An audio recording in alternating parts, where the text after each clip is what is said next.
Hi, I'm Emily. When you're the only one who sees through someone's act, it can feel like you're living in a parallel world. That's been my life ever since Harry waltzed into our family 3 years ago. To everyone else, he's the charming businessman who swept my mom, Laura, off her feet after Dad passed away. Everyone except me. Your mother deserves happiness, Emily. Why can't you just accept that? My sister Charlie's words from last week still ring in my ears. She doesn't see what I see. How Harry's caring suggestions are really controlling demands, or how Mom's vibrant, spontaneous personality has dimmed since he moved in. Have you noticed Mom doesn't even go to her painting classes anymore? I'd asked Charlie. She's busy helping Harry with his business ventures. Besides, those classes were expensive, Charlie said dismissively.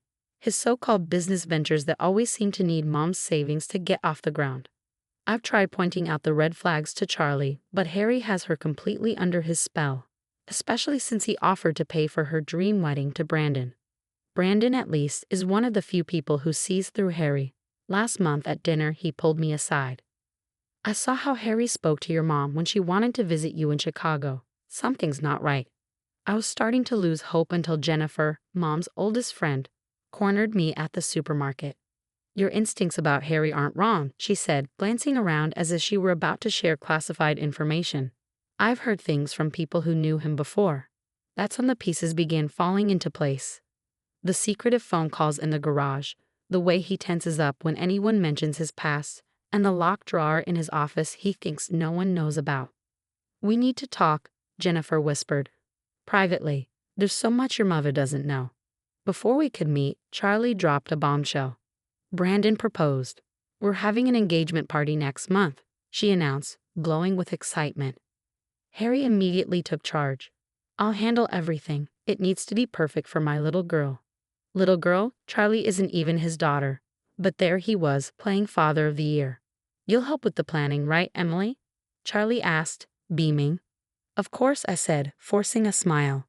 I caught Harry's expression darken. He hates when I'm involved in family events. Too many questions, he says. Too negative. Well, if he thinks I ask too many questions now, just wait. Jennifer's intel might be exactly what I need to expose him. And the engagement party? It could be the perfect moment to crack his carefully crafted facade. When Jennifer arrived at my apartment, she brought a stack of documents. Her hands shook as she spread them across my kitchen table. 3 marriages, Emily. All ended within 2 years. Each time he walked away with everything. Marriage certificates, divorce records, even newspaper clippings, it was all there in black and white. Harry Thompson wasn't even his real name. He changed it after his second divorce. Patricia Morrison, his first wife, tried to warn the others, Jennifer explained. He isolated her, convinced her to invest in his schemes, and drained her accounts before she caught on. My stomach dropped. Just like Mom's painting studio money. Sarah Chin, wife number 2, lost her restaurant, Jennifer continued. And Elizabeth Baker. She filed a restraining order but later dropped it and moved across the country. No one's heard from her since. My phone buzzed, another text from Charlie. Harry's taking care of the guest list. Isn't he the best? But he thinks maybe you should skip the planning committee. Classic Harry, Jennifer sighed. He did the same thing with Elizabeth's daughter's graduation. Always the caring father figure, until someone starts asking questions. I opened the banking app Mom had given me emergency access to. The balance had dropped again. Look at this, I said, showing Jennifer. 3 transfers to business development partners this month. Shell Company, Jennifer said grimly. He used the same trick with Patricia. We need to act fast before your mom's account ends up like the others. A knock at the door made us both jump. It was Brandon, looking worried. Emily, you need to hear this, he said. I stopped by your mom's place to drop off some engagement photos. Harry was in the garage, arguing on the phone. What did you hear? I asked, bracing myself. Something about handling the Emily situation and making sure she doesn't ruin things this time. He sounded dangerous, not like his usual self. Jennifer gathered the documents quickly. He's getting nervous. Last time someone dug into his past, Elizabeth lost everything. The engagement party's in 3 days, I said, an idea forming. Everyone he knows will be there, including some faces from his past. He won't be expecting it. Emily, be careful, Jennifer warned. Elizabeth tried a public confrontation, and that's when things got ugly. But Elizabeth was alone. I've got proof, witnesses, and a backup plan. I held up my phone, showing them the email I just received. I found his second wife, Sarah. She's willing to talk. Brandon checked his watch. Charlie and your mom are meeting the caterers in an hour. Harry insisted on going with them. Perfect. That gives us time to set up everything at the venue, I said. Jennifer, call Sarah. See if she can fly in. Brandon, keep Charlie busy tomorrow. I'll make copies of all these documents. What about your mom? Brandon asked. She gets the truth. But first, we make sure Harry can't talk his way out of it. Not this time. He's going to fight back, Jennifer said. Let him try. I'm not Elizabeth, Patricia, or Sarah. I'm the daughter he tried to push away, and I've got nothing to lose. For the next hour, we planned every detail. Harry thought he was directing this show, but he had no idea he was about to star in his own exposure party. The country club ballroom sparkled with champagne glasses and fake smiles. Harry played the proud father figure, one arm around Mom's waist, the other patting Brandon's shoulder as he bragged about his girls to his business partners. Everything's in place, Jennifer whispered, handing me a fresh drink. Sarah's in position. Patricia sent over the video deposition. All we need is you. Charlie rushed over, her engagement ring catching the light. Why aren't you mingling? Harry says you've been acting weird all week. Just waiting for the right moment, sis. It's your special day after all. Harry's eyes tracked my every move as I circled the room. Good, let him sweat. Brandon had already connected his laptop to the projector for the special engagement slideshow. Time for speeches. Harry's voice boomed across the room. As the proud father of this beautiful bride-to-be, stepfather, I corrected, stepping forward. And speaking of family roles, Harry, why don't we talk about your other families? The room fell silent. Mom turned, confusion crossing her face. Emily, what are you? Does the name Patricia Morrison mean anything to you, Harry? Or maybe Sarah Chen? Elizabeth Baker? Harry's face hardened. You're making a scene. This is Charlie's day. No, Harry, this is your day, the day everyone learns who you really are. Brandon clicked his laptop and the projector hummed to life, displaying marriage certificates, court documents, and newspaper clippings. 3 marriages, 3 divorces, 3 women left bankrupt, and now you're working on number 4. Turn that off. Harry lunged toward Brandon, but Jennifer stepped in his path. Hello, Harry, Sarah Chen said, emerging from the crowd. Remember me? The restaurant you convinced me to sign over. Mom's hand flew to her mouth. Harry, they're lying. Lauren, this is ridiculous, Harry blustered. The only ridiculous thing, I said, pulling up Mom's banking records on the projector, is how you thought you'd get away with the same scam a 4th time. Business Development Partners, your favorite shell company, needs a new name. Charlie stood frozen. The wedding fund doesn't exist. It doesn't, Sarah confirmed. Just like my retirement fund didn't, or Patricia's savings, or Elizabeth's inheritance. Harry's carefully constructed mask cracked. You ungrateful little.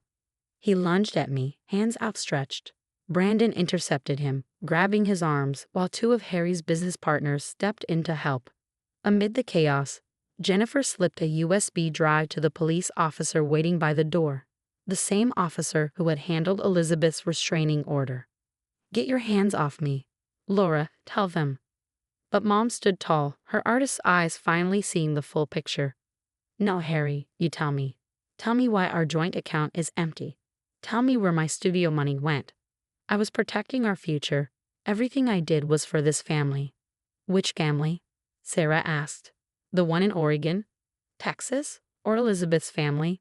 Charlie's tears turned to anger. You promised. You said you'd help with the wedding. He says that to everyone, sis, I said, moving to hug her. But this time, he's the one who loses everything. 2 months after the engagement party, Mom and I sat across from each other at our favorite coffee shop. She looked younger than she had in years. The divorce papers are signed. The DA is pressing charges for assault and financial fraud, she said, sipping her coffee. How are you feeling? I asked. Relieved, embarrassed, grateful. She reached for my hand. I should have listened to you sooner. Harry fooled a lot of people, Mom. Sarah and Patricia were both successful businesswomen, she said, smiling. Speaking of Sarah, she's helping me restart my art studio. Says it's her way of paying it forward. Jennifer joined us, setting her bag down. I just got off the phone with Elizabeth's daughter. Harry's other victims are filing civil suits. He won't have a penny left when they're done. Or a friend, I added. His business partners jumped ship the moment they saw those documents. Turns out he was scamming them too. Have you heard from Charlie? Jennifer asked. The bell above the door chimed. Why don't you ask me yourself? Charlie stood in the doorway, Brandon beside her holding a stack of new wedding invitations. We're thinking a small garden ceremony, she said, a smile breaking through. No fake father figure required. Charlie, Mom began, her voice faltering. It's okay, Mom. Charlie crossed the room and took her hand. Emily was right. We all needed a wake-up call. She grinned, looking at me. Besides, my maid of honor here saved us from making a huge mistake. And the wedding fund? Brandon asked. Already handled, Jennifer announced. Patricia and Sarah started a collection among Harry's victims. They want to sponsor the wedding, a celebration of new beginnings. My phone buzzed with a news alert. I glanced at the screen and couldn't help but smirk. Harry's mugshot filled the display, replacing those polished headshots he once loved. 3 counts of financial fraud, I read aloud, plus the assault charges. He's looking at 8 to 10 years. Mom chuckled. The jewelry he gave me paid for a good lawyer. Turns out, it was fake, just like him. Sounds about right, Charlie added, rolling her eyes. Brandon squeezed her shoulder. The real ceremony is going to be perfect. No facades, no pretending. And no more mysterious business ventures, Mom said with a laugh. Though I did invest in something new, an alarm system for the art studio. Just in case. You won't need it, Jennifer assured her. Harry's other wives are making sure his face is known to every bank and business association in the country. I looked around the room at my real family. No perfect facades, no lies. Just us. Hey, Charlie, think we could hang the engagement party photos in the studio? You know, the ones right after Harry got arrested. Only if we put them next to Mom's new paintings, Charlie quipped. What are you calling that series again? Mom's eyes sparkled with her old mischief. Unmasked. It's all about revealing what's beneath the surface. Perfect title, I said, raising my glass. To seeing clearly. To family, Charlie added. The real kind, Mom finished. Outside, spring flowers bloomed in the window boxes, fresh starts all around. Harry's perfect world had crumbled, but ours was finally authentic, stronger than ever, built on truth instead of lies. Let's talk about it. This story was an experiment in exposing toxic family members and the hard choices that come with it.